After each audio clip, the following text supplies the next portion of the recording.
Perry, who's in the shotgun. Wester in motion right to left, and it's a jet sweep give to Wester. Skirted through a tackle on the left, got to the 5, gets to the goal line, and he's into the end zone. Touchdown, FAU! Florida Atlantic for a 6th straight year rushes to the Shula Bowl trophy to rip off the FIU helmet. This is not a rivalry. Only one team matters in the Shula Bowl, and it's Florida Atlantic. Let's go. 6-piece nugget, man. I ain't lost yet. Stop playing. I ain't lost yet, man. Stop playing. For the 6th consecutive year, the Shula Bowl trophy will reside in Boca Raton. The Owls dominate the rivalry game 52-7 over FIU. The celebration was noisy, and center Nick Weber has been here 6 years and has never lost to the Panthers. Welcome to this week's edition of Inside the Owls Burrow, alongside the Hagerty family head football coach Willie Taggart. I'm Frank Fort. Game was never in doubt, jumped out to a 21-0 lead and kind of cruised from there. I don't think it's a stretch to say that was the most complete performance of the season. It was, and I challenged our guys last week to see if we can go out and play our best ball game, because we hadn't, and I thought that was one of our best ball games since we've been here, and I thought we played all 3 phases of the game and dominated all 3 phases of the game for 4 quarters, and that was really good to see out of our football team. N'Kosi Perry's raw numbers weren't all that impressive, 14 of 21 for 104 yards, but he threw 2 touchdowns, he ran for 2, and all this while playing with a thumb he injured in practice last week, so a kind of gutty performance by him. It was, because we really didn't know how he was going to really play on Saturday. On Friday he got more throws than he did on Wednesday and Thursday, and the ball came out. It didn't come out like we typically see it, but he wanted to play, and we looked at pregame warm-up, and again, he threw the ball. It wasn't getting perfect. You watch some of the balls he threw.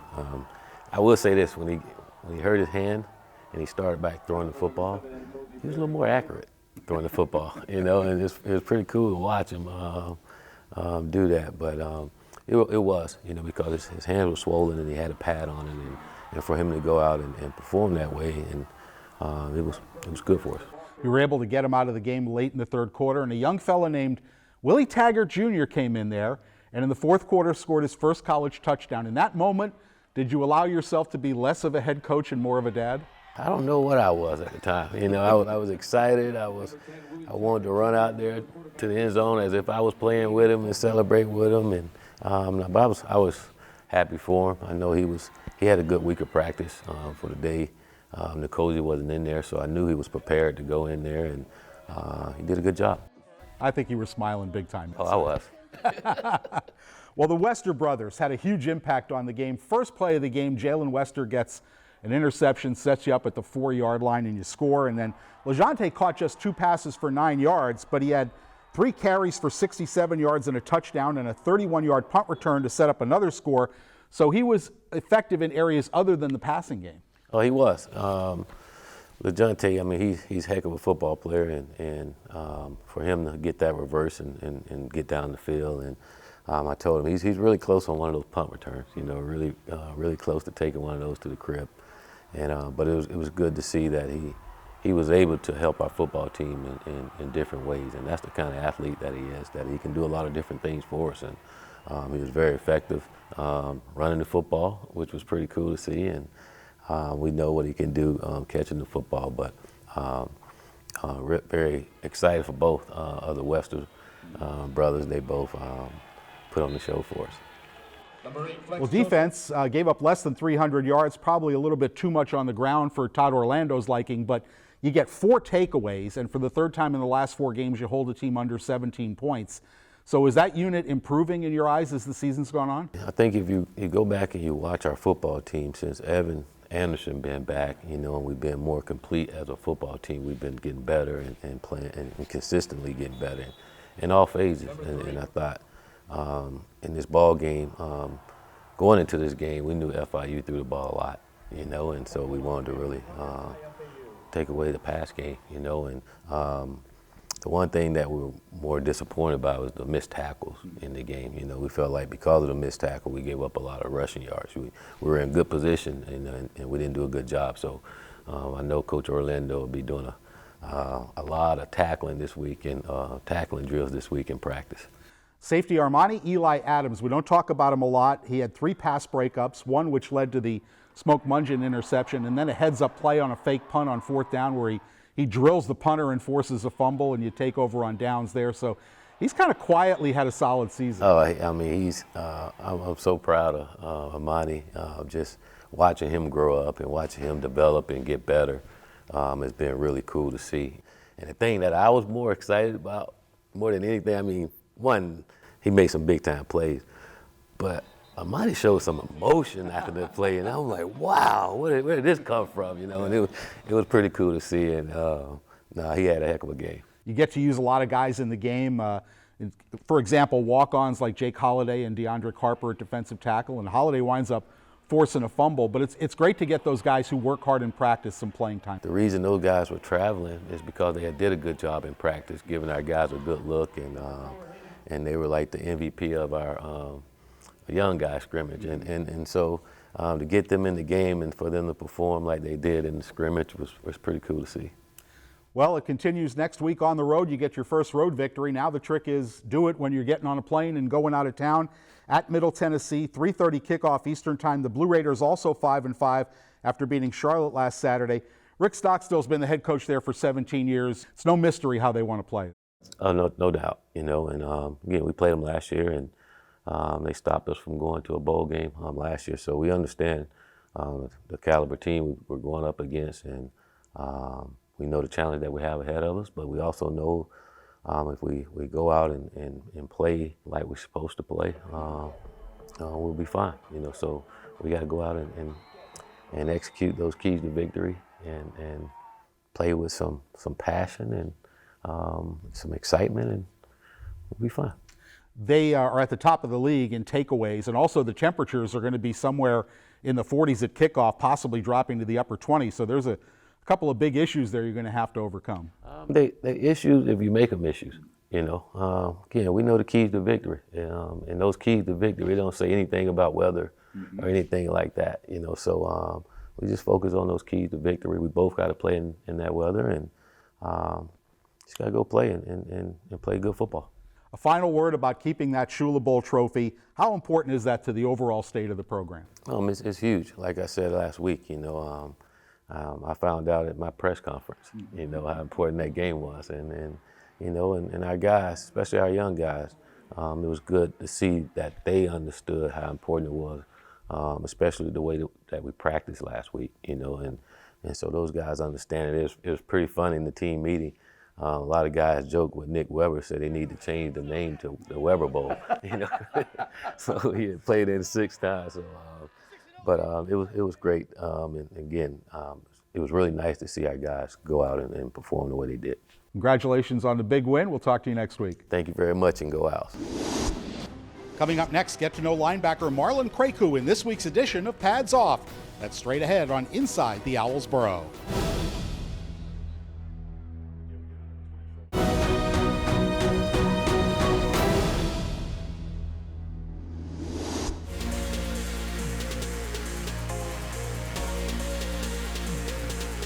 All right, on this play here, it's a reverse play for us. We started a new possession here. I thought it was a great execution by everybody on this play. All we're trying to do now is really mess with the defense eyes so they're not looking at their keys.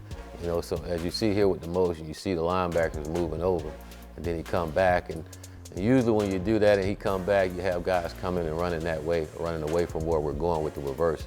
As you see the linebackers, they come chasing Nicozy and Tony Johnson back this way, which allow us to get leverage on the defense there. So, like I say, great execution. You see the offensive line really come around and pin those guys in, which helped the play here.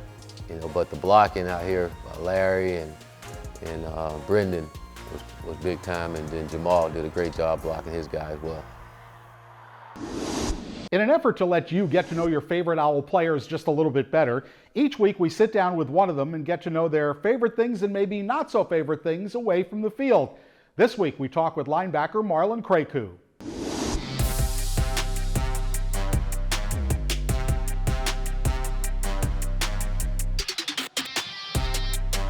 This week with outside linebacker Marlon Krakue from Marietta, Georgia. Now, did you have a favorite NFL team or a player you looked up to? Seattle Seahawks, Marshawn Lynch. beast mode. That's my dude. Can't lie. As tough as they come, right? Yeah, that's my dude. Now, he was a running back. Did you ever play the other side of the ball? I played running back 7th grade and 8th grade, and I was tough to bring down. You know what I mean? Now you do the bringing down. Not do bring down. All right, let's get to know Marlon a little bit off the field. What's your dream car? Pagani's on the F. Pagani? I've never heard of that brand. Yeah, it's a Zonda. It's an Italian brand, I think. I think it's Italian. Jay-Z has that car. It's worth like 2.4 million. Who do you look up to the most, or who is your life hero or the biggest influence on you? Both my parents, really. With them, you know, they kind of came from a different country, and they were still able to. At least my mom too. She was able to raise 3 kids, and then my pops, you know, also. You know, they both came from the struggle, and they were able to not let that affect how they started their lives in America. So it really pushed them, and just hardships that they went through in Liberia came back to America, and it was the hardships that people are going through now. They looked at it as that's what I got to do. What chore in your home growing up did you hate to do, or what's the worst job you've ever had? My first job, there was a centipede in the bathroom. They made me clean it up. They made me clean the bathroom. Really, it wasn't really sanitary. Well, this is a rough transition. Then what's your favorite thing to have for breakfast? Oatmeal. A movie's being made about you. Who's playing the role of Marlon Krakue? Terry Crews. Oh, that's a good one. Yeah. Former professional football player. If you had a warning label, what would it say? Caution, very explosive. I know that's probably corny, but. If you could time travel, would you go to the past or the future, and why? The past. Past mostly because I want to see what's really happening with my own eyes. Really, any part of history that they taught us in the books. That's what I want to see and validate if it's true or not. If you could excel at a sport other than football, which one would you want to be good at? Probably MMA. Probably do MMA. Yeah? Yeah, I feel like I'd be good at it. Get in the cage and have at it, huh? Yeah, I feel like I can got them instincts to be a good fighter. Marlon, thanks for taking the pads off and being with us. Thank you. Glad to be back. Coming up next, we'll talk with running backs coach Donte Pimpleton, a college teammate of head coach Willie Taggart. That's next on Inside the Owls Burrow. Inside the Owls Burrow is brought to you in part by Baptist Health Orthopedic and Sports Medicine, the official orthopedics and sports medicine provider of FAU Athletics, and by Florida Atlantic University, MBA in Sport Management.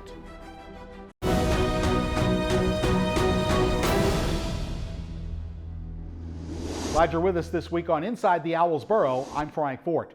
Although he's in his first year coaching the Owls running backs, Donte Pimpleton has known head coach Willie Taggart for quite some time, dating back to when they were college teammates at Western Kentucky. Here we go, have a good one. Dominate on 3, 1, 2, 3. Sprint, let's go. Coach Taggart tells me you both are Western Kentucky as you were actually his backup quarterback, is that right? Yes, I came in 1997. That was his junior year, so I redshirted that year, and then his senior year I was his backup. Now, you've been together with him at several different schools, is that right? Yes, I've been everywhere he's been so far. At some point or another, I haven't been with him the whole time.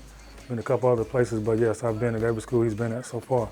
So what was appealing to you when he asked you to come down here and coach running backs? I've always kept up with the program, watched all the games when I could. When we wasn't playing, I would go back and watch them. So I was familiar with the team. I'm familiar with what he does, and in the South Florida, you can't beat that. So, you know, I just wanted to come and help try to turn the program back around and get the backs going. When we're working. You know, we might crack a joke here and there, but it's work, you know what I mean? We still always had a good relationship, so, I mean, I don't think it's awkward. It's just what we used to, you know, so he actually coached me too, so we played together and then he coached me now and worked for him, so it's all three dynamics, so it's been fun. Even as a player, I was coaching, you know, so, and helping Donte out. You know, Donte was helping me out by competing and helping me be better as well, and then got an opportunity to coach him as soon as I was finished playing. You know, I wasn't a GA. I actually had a position group, so that was that was different. Tight spin, tight spin, tight spin to get north, tight spin to get north. Go! Just stay with me, because if he break along, we're going to have to go in. You coach a position where guys want their touches. They want to be able to have the ball. Is it necessarily your job to keep them happy? No, like I tell them all the time, they control their playing time, so how you prepare, how you practice, that's what's going to get you carries. And unfortunately, like, I don't have a selfish room. I haven't ran into too many selfish guys, so nip that in the bud if that is a problem, but I haven't had that problem, so everybody knows their role. So I think when you're up front with them and they know what to expect and what they should get, it's just been fine. I do want them to want the ball, though. I do. You can coach them up a little bit, but do they have to have something innate that maybe you can't coach to be really good? Yes, that's true. They have to. You can work on stuff like reaction stuff, put them in situations where to make them react, but a lot of that stuff you can't coach. I've been fortunate enough to coach a lot of, I say, great backs that's playing in the NFL right now, and you can see it. They just have something you can't be coached on. You can help get them better at some things, but that natural talent, it just is what it is. Yep. Inside. Ooh-wee. Gotta be under control. Outside. There we go. Watching some of the drills that you do, the jump cut drills, the spin drills, even though they may not necessarily have that innate skill to start with, they can definitely improve in those areas. Yes, and I've learned that throughout the years of coaching. Like some guys like Cam Akers, he really couldn't spin at first, but you put him in that situation enough, it becomes instinct. You know, you just try to put him in positions that happen in the game, and then next thing you know, it's just instinct and they can do it. So that's what I try to do, just put them in different situations, different jump cut, spin, stiff arm, or whatever it may be, to put that in a tool bag, so in the game it just comes out. I mean, it's something you don't think about, you just do because you're used to doing it, muscle memory. Yes, I think you treat them all fair, but you treat them different. You know, they got different personalities, they learn different. Maybe where I have to get on one hard, maybe I can just look at one certain way and it gets the point across. I think you got to know your room, and I think that comes with relationships. So you have a relationship with them, you know how to motivate them, you know how to get on them when you need to, and they know that you come from a place of love, so it all works together. So I take pride in getting to know the guys. We can hang out, have fun, and do that type of stuff. So yeah, it does. You do got to treat them different depending on personality and where they learn and that type of thing there. Coming up, he played linebacker for the Owls and was a conference champion in 2017. Where are they now with Christopher Harris is next here on Inside the Owls Burrow.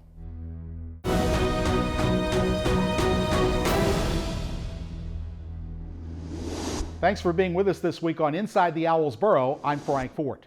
Christopher Harris was a linebacker on FAU's Conference USA Championship team in 2017, but injuries throughout his career got him to thinking hard about his future.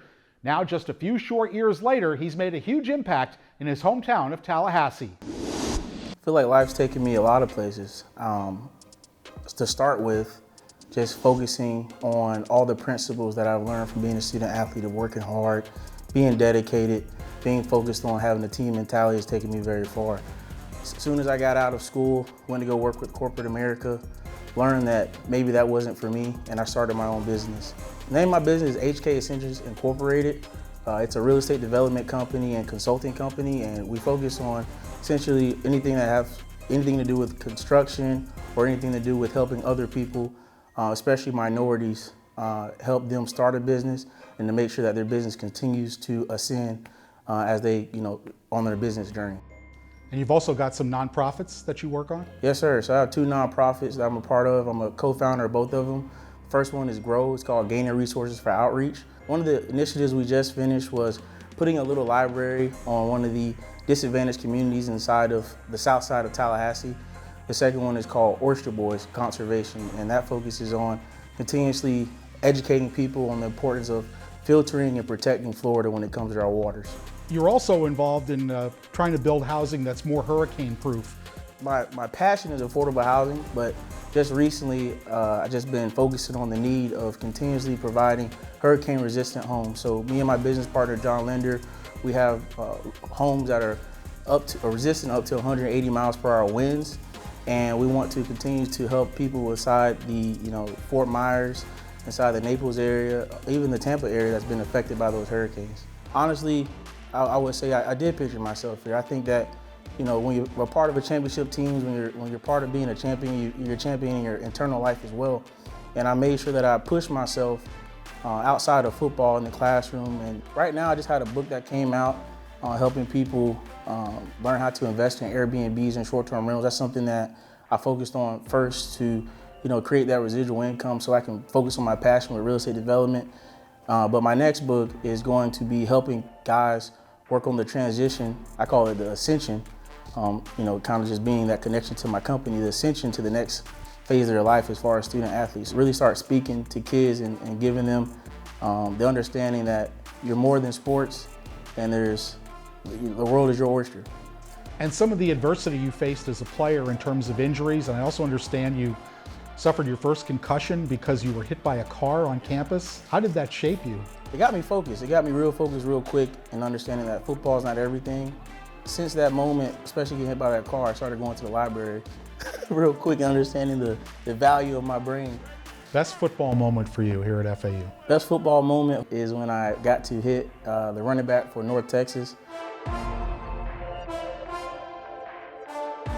Had some of the, oh my goodness. What a hit. That was Khris Harris laying the hit on Johnson. Watch this again. Oh, boom. But the other best football moment as far as just being a part of a championship team, that was a dream come true. And I'm glad we were able to make that happen here for FAU and really change the culture. The most important thing is to make sure that you're the best individual for your team, no matter if you're playing, no matter if you're on special teams or whatever. Just do your part, do your job to the best of your ability, and not just in football and in life, and everything will work out for you. Before we leave, a shout out to men's basketball. Coach Dusty May's team knocked off the Florida Gators on the road 76-74, arguably the biggest win in Owl Hoops history. Michael Forrest led the way with 20 points as FAU hit 13 of 24 shots from beyond the arc.